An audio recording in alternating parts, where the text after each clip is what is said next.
body sex. Betty felt that body sex was her highest art form. Mm. And we are here keeping the work going and also making sure that there are ethics and standards so that when women have a body sex experience, wherever their circle is, all over the world, it is the same experience. They know what to expect. Mhm. Yes. So, we have some key takeaways. You can read the ethics and standards yourself, but those are really written for the body sex leaders. So we're just going to break it down for you a little bit so you understand what's important to you as a participant. The first one is that facilitators focus on the participants' well-being. What does that mean, Carlin? It means we honor and respect each woman's journey, right? Mhm, We're holding the space. So that means I'm walking next to you without judgment or mhm, control. We're mhm, going to teach them rituals and practices that they can mhm. take, but ultimately the transformation, the journey is their own. We're not injecting, we're not the guru. Right. We're not controlling, we're not giving them an orgasm, we're not making this happen.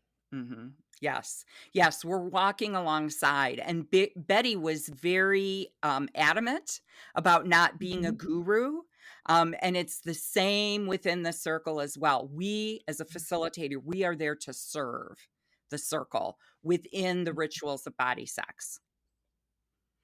Um, Exactly.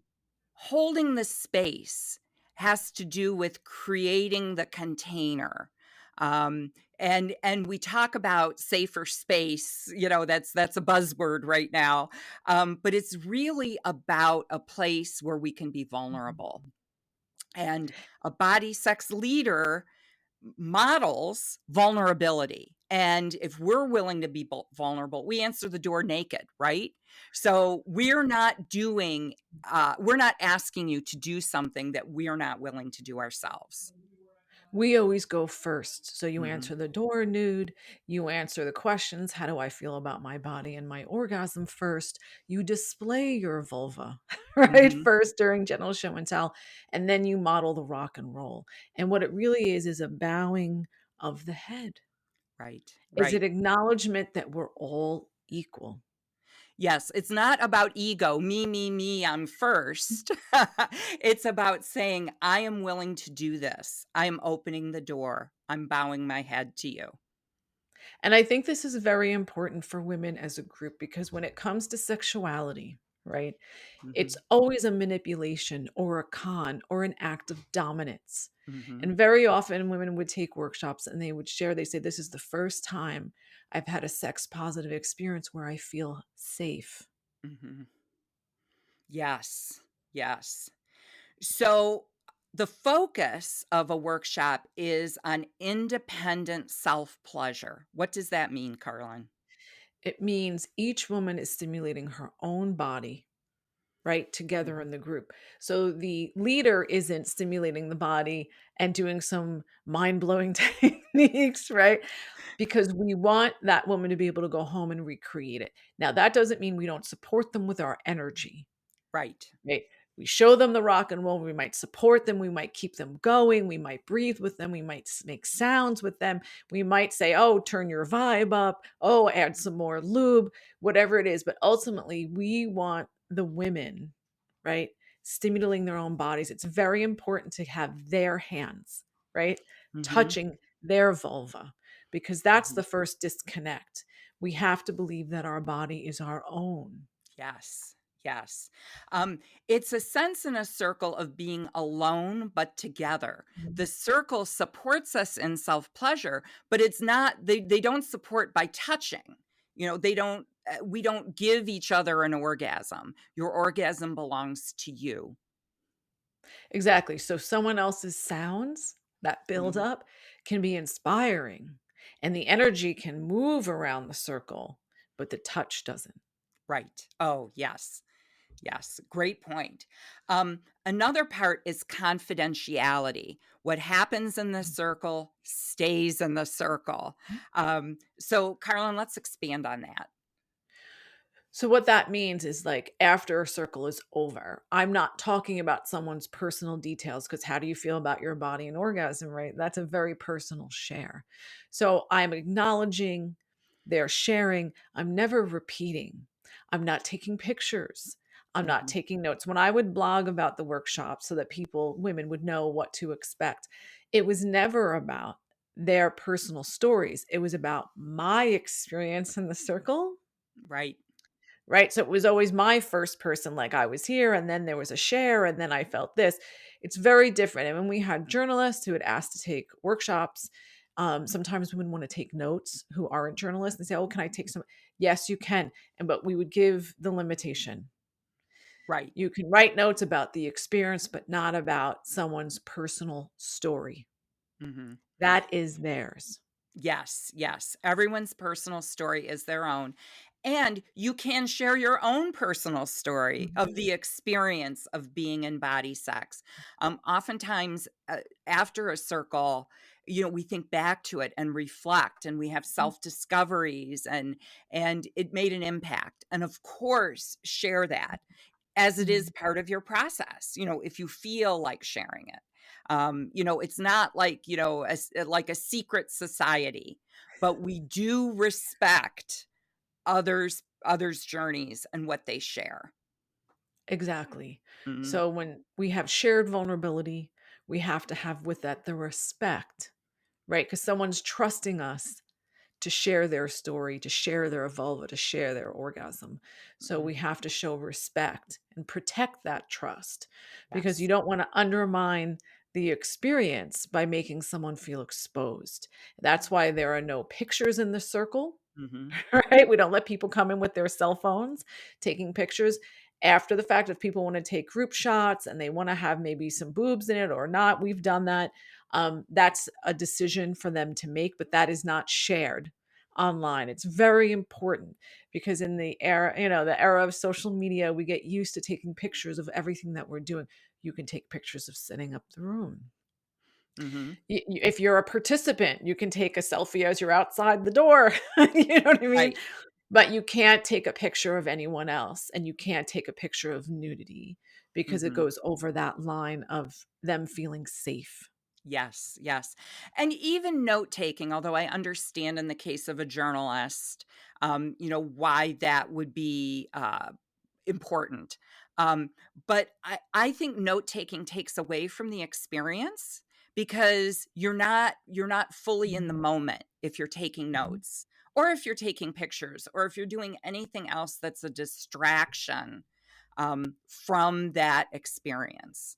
The next step, which goes hand in hand with confidentiality, is consent. So everything that happens in the circle happens consensually. We encourage participants to watch the Body Sex documentary before coming to a circle, reading Sex for One, so that way they know what to expect. Exactly. They know what the rituals are, they know what the practices are. That said, we had women that didn't watch any of it and would come in and had no idea what was gonna happen, Mhm. right? And that was their preference. Right. Um, we don't ask for consent before each ritual because it's implied in the fact that they showed up, Mhm. right? That's why we come naked to the door, right? Because that's how I'm getting your consent. Come naked, sit in the circle. I'm naked. You can trust me, right? Mhm. Now, if someone wanted to leave, of course, they're always like they can leave, right? Right. But once they come in, everyone goes through the rituals. You can't have one person in the circle not do genital show and tell or not do a share. Now, if they're having some emotional, they can take a break and come back, Right. Right. right? But everyone has to go because it's shared vulnerability. Right, So you right. can't have that breakdown where someone doesn't, participate and they stay in the circle. That has never really happened, right? Mhm, Women want transformation, but it's just a little wrinkle. Consent is implied. Everyone mhm, knows what's going to happen. So when you're marketing your workshops or you're looking for a workshop, right? You know it's in the nude up front. You know the rituals. Most people have seen the Goop episode, so it's implied. if you need to take a break, and come back. You can always do that. You can always leave, pull yourself together. If something is said, if another share is triggering to you and brings up some emotion, you can, gather yourself and then come back in. You're always welcome back in the circle. Yes. Yes. So, nudity, we've touched on that. Why is nudity so important or valuable? I see it as being very valuable in a body sex Well, I circle. think it's the greatest fear, right? Mhm. Is that we're naked and we're really not. We don't have communal bathing rituals here in the States and most countries, right? So we used to be naked in groups, and Betty experienced that during the sexual revolution, how healing it was. Mhm. Because what you see is the beauty in every body. And that's our biggest fear, right? That I'm going to be judged and I'm not beautiful, or I'm not thin enough, or I'm not whatever enough. And so when we're together in the circle and we're all nude, we're Mhm. equal. And Yes. when we Yes. share that vulnerability, what you do is when we see the beauty in others, we're able to see the beauty in ourselves. Mhm. And in all my years of doing workshops, really every woman is beautiful. You fall in love with every woman. There's something about her. She has beautiful skin, or she has a beautiful shape of something, or it could be the sound of her voice. It's interesting that it teaches us body acceptance, because it was really helpful as I was going through pregnancy, and now that I'm going through like Mhm. perimenopause, right? I love my body so much because I was able to see the beauty in others. Yes. Yes. I taking my clothes off was the biggest hurdle for me for my first body sex workshop. I am so, so glad that I did. It was healing. It's hard, hard things are healing, right? So, it's not an easy process, but nudity is critical in a body sex circle, and doing it right away from the beginning. I think that's why there can be so much healing and growth in such a short period of time. Is because we get vulnerable right away. Yes. And what was fascinating to Betty and me is that the women who were, nudity like you was the biggest hurdle. Those are the women a few hours into day one, and they drop something and bend over with their behind in someone's face. And like they didn't want to put their clothes on. And women would say that all the time. I don't want to get dressed. I feel so good. I feel Right. so relaxed. We're Hmm. in our natural state. Yes. Right? And everyone's beautiful and everyone's relaxed. And you know what? Everyone has a little bit of cellulite, and everyone has stretch marks, and everyone has a scar, and Hmm. and all of a sudden you get to see what real bodies look like, not the Right. ideal. And that's very healing in and of itself. Yes. Now, if you take private coaching instead of a workshop, your practitioner, your facilitator will stay clothed, and you can undress to your level of comfort. I've worked with some women who want to be completely nude, some that want to keep their top on. Um, the reason for that is we don't want it to turn into a dyad, where both the practitioner and the client are nude. So, Carlin, can you share more about that? Well, because then it feels like a couple, then it Right. feels like a sex act, a sexual experience. See, in the group, right? There's safety in the group when we're nude. Mhm. Right? So when Betty did her private practice, she was always clothed, and the woman, she would give her a big oversized t-shirt. Mhm. I do the same thing where I ask a client, like if they get hot, of course they can take their shirt off. At Mhm. least get them to take their bra off. But it's really about creating a safe environment, Mhm. right? Where we're not bringing up any kind of mores or feelings, or this is the way it goes. You don't want them imprinting on you like you're their new lover and you're giving them an orgasm. It's independence, Right. right? Self-love and independent orgasm. Mhm. Yes. Yes. So, another important point is that body sex workshops are a sober space. What does that mean and why? Sober, no drugs, no alcohol, because Mm. the pleasure is the high. Mhm. When Betty did the orgy scene in the 70s, they never had drugs or alcohol. She said, Carlin, the sex was the high. That was, we were there because when you take substances, right, you're altering your consciousness. It very often, yes, you can feel a little bit more in the body, but where's the memory? right? We want to have an experience that they can remember and draw from. Also, drugs and alcohol can trigger all kinds of things. Mhm. It Yes. can, lower inhibitions, and all of a sudden people can be triggered and things can happen. And we really want a safe, sex positive environment. So we never had alcohol, never had any drugs. We want to be clear. We want open hearts and clear minds. Right, Yes. and you can't do that with substances. Those are a crutch, and, there's research that 80% of young women only have sex after 3 drinks, right? Mhm. Because once I have those 3 drinks, now my inhibitions are down, I'm not feeling the shame. So it's not that I've processed the shame, it's that Right. I don't feel it anymore because 'cause I'm Mhm. numb. Yeah. And that's how a lot of problems happen, right? Because how can I state my pleasure and define my boundary? So we want strong, we want sober, we want clear, we want learning. Yes.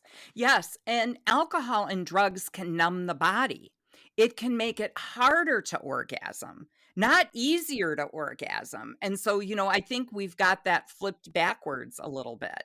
Um, so yes, in the workshops, I mean, on your own, if you decide you want to have a glass of wine, go for it.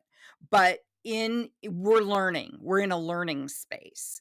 And so challenge yourself and show up sober. Yeah, you can't hold the space Mhm. and be elevated in any way because the Yeah. energy we bring to the circle, that's Mhm. how we hold the space. It's our energy. So you have to really get yourself in this place of compassion and understanding and Mhm. clarity, right? Yeah. And And that's then the most important. through pleasure, you'll feel a high. You'll feel that Mhm. oxytocin and the dopamine and the endorphins. That will be there for you and you'll notice the difference. Yes. Next topic. Everyone shares first person. We don't give advice. Yes, Betty used to always say that. She's like, as soon as you go, you know what you should do? People stop listening. It's like Mhm. children. As soon as you try to give your kids some advice, they're not listening. Mhm. So the Bodysex model is based on the consciousness raising model of feminism. They Mhm. called them CR groups for short. And Betty was in the same CR group as Gloria Steinem and all the women from Ms. So the women would get together and speak first person about their experience because women had never been together alone in a room talking about their experience. And I hear my story and everyone else's story. Right. Right. And that's how we learn. That's how we understand. And we stop blaming ourselves because it's not us, it's Mhm. society. Mhm. Right? So it also builds the connection in the group because you can have a woman from a completely different culture and different race, different orientation, and you go, "Oh, I had the same experience. That happened to me too." Mhm. Right? Solidarity, Mhm. connection. Yeah, I think it helps us receive too, Mm. because if we're in a space of a group of women, and as women, I think we tend to want to fix each other, like have the solution, um, and so it takes us out of our own experience. So, focusing on your own experience, sharing your own experience Mm. is liberating because you're not there to find the solution for someone else or tell someone else what to do. Really, every woman is the expert of herself. And in that first person sharing, I think about it's a lot like 12-step groups too. There's a phrase in 12 steps, take what you like and leave the rest. That's really what it's about. You'll hear a bunch of stories, and what resonates with you, you take with you. And this goes hand in hand. No one person dominates. Yeah. Yes, and I don't blame women because we overtalk. No one ever listens, so finally we get a moment, right? Mhm. And we talk, and sometimes we don't talk about ourselves. We try to talk about our partners or our families as a way to avoid. So the Mhm. way we model that is as the leader, you share first. Mhm. And then women will share as long as you share. And Betty learned this that when Betty kind of overtalked a little and went a little too long, the women did too. So we model what we want from the women by living it, right? Mhm. They're witnessing it. So we do a short share, and as we go around the circle, if someone is talking A lot. We say, "Well, thank you for your share. We're gonna keep on moving in the interest of time. Thank you." Like, acknowledge them, but it's Mhm. okay to keep them from talking because I think sometimes we feel like that hurts feelings. But Betty really did a lot of tough love, and she used to say to me, because sometimes it felt harsh in the beginning, I remember there was one session, workshop where a woman was talking about her husband a long Mhm. time, like 10 minutes, and Betty Mhm. looked at her and said, "If you should talk about your husband one more time, I'm gonna shoot him in the head." Like, Yeah. "Where your husband isn't here. You're here. I don't care about your husband. I care about you." Mhm. And, we went over it at the end, and I was like, "Was that a little harsh?" She goes, "Carlin, I expect so much from women because I believe in them, and I know Mhm. how amazing they are, Mhm. so they can rise to the occasion. So it's okay to interrupt as the leader to keep it moving." Right, right. And as a participant, Mhm. a lot of times another person's share will resonate with you and you want to respond to that person. It breaks the energy in the circle because it turns it into a discussion. When you go around the circle, it's not a discussion, it's not a back and Mhm. forth, it's a share. So if you have something that you want to say to an individual about their share, there is plenty of time during breaks that you can find that person and let them know how their share impacted you. But again, it's not about, finding them to give them advice. Well, that's the why it's so wonderful and so Right. liberating, is Mhm. we're just sharing and we don't have to find solutions, and then we don't comfort people. If a Yeah. woman cries during a share, Betty would just let her cry. Right. That's it. After erotic recess, we had a woman curl up in fetal position Mhm. because she had this huge orgasm, and Betty just asked her, "Would you wanna lay down in my bedroom in the back?" She said, "Yes." And so she had her leave the circle, and she goes, "Come back when you're ready." And then she came back. She goes, "That's what I needed." So it's like acknowledging, right? Mhm. Um, but putting a limit, right? Right. Because you're holding the space and it's not about one person's experience, about everyone's experience. And that's wonderful because when it's not always about you, Yes. right? When we can shelve the ego for a moment and Right. it can be about the collective, that is healing. Right.